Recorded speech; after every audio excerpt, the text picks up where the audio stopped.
Good morning সবাইকে। কেমন আছো তোমরা? আশা করি খুব ভালো আছো, আমিও ভালো আছি। তো আজকে একটা আলাদা ব্লগ নিয়ে চলে এলাম তোমাদের কাছে।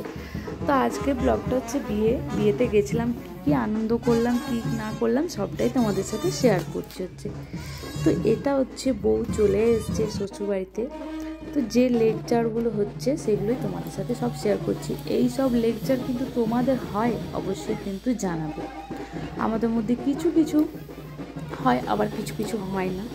এই যে এখন হচ্ছে শাশুড়ি মা বৌমার মুখ দেখে নোয়া বাঁধানো দিচ্ছে হচ্ছে, তো সেই লেকচার চলছে।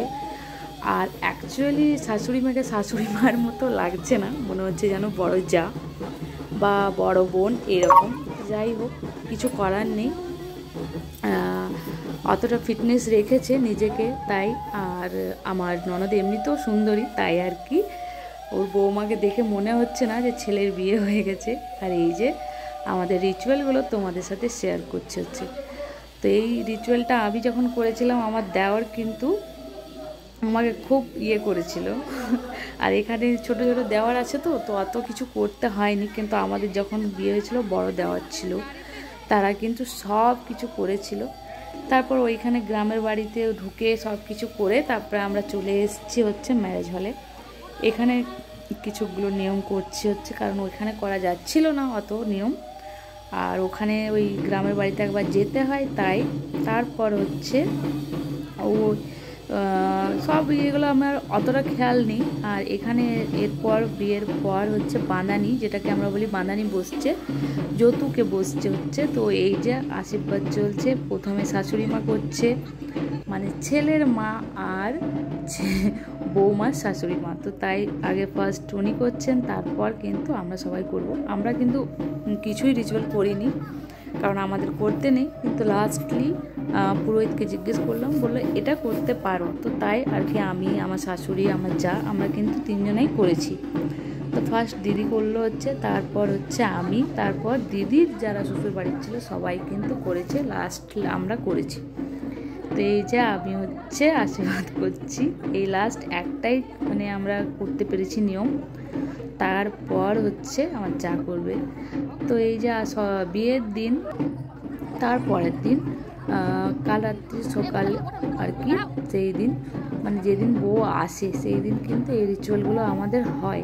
মানে কিছুটা আমার মনে আছে, কিছুটা আমি ভুলে গেছি, তাই আর কি শিওর হয়ে বলতে পারছি না। তো এরপর হচ্ছে সরা, এটাকে বলে সরা লুকানো। তো এখান থেকে না আমার টাইমে কী হয়েছিল, সরা লুকিয়ে দিয়েছিল আর টাকা চাইছিল। এখানেও কিন্তু সেম হয়েছে, ও কিন্তু লুকিয়ে দিচ্ছে সরার ঢাকাগুলো, কিন্তু খুঁজে পাচ্ছে না। এইদিকে আমার শাশুড়ি মা চলে এসছে ইনস্ট্রাকশন দেওয়ার জন্য, এইভাবে করো ওইভাবে করো। আর হচ্ছে এইদিকে বর আর কনে নিজের যে ইয়েগুলো সেগুলো করছে হচ্ছে নিয়ম।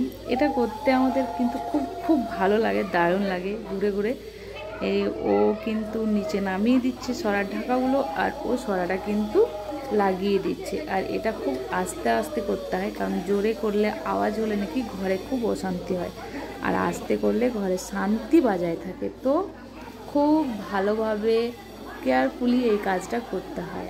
আর তারপর হচ্ছে এই যে হচ্ছে যেটা আমাদের 7 পাকে বাঁধা হয়েছিল, সেটা নিয়ে আমাদের ছুড়াছুড়ি চলে 10 বার। তো আমার টাইমে কী করেছিল, মুখে মুখে পড়ে যাচ্ছিলো, ও আমার মুখে দিচ্ছিল, আমি ওর মুখে দিচ্ছিলাম রেগে রেগে।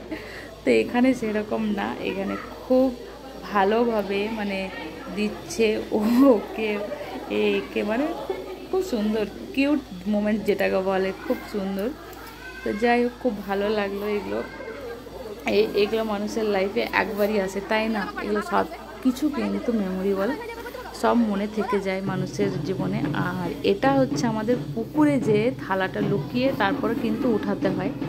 থালাটা মানে বউ লুকাবে, মানে জলের ভেতরে ঢোকাবে, আর হচ্ছে বরকে ওটা বার করতে হবে।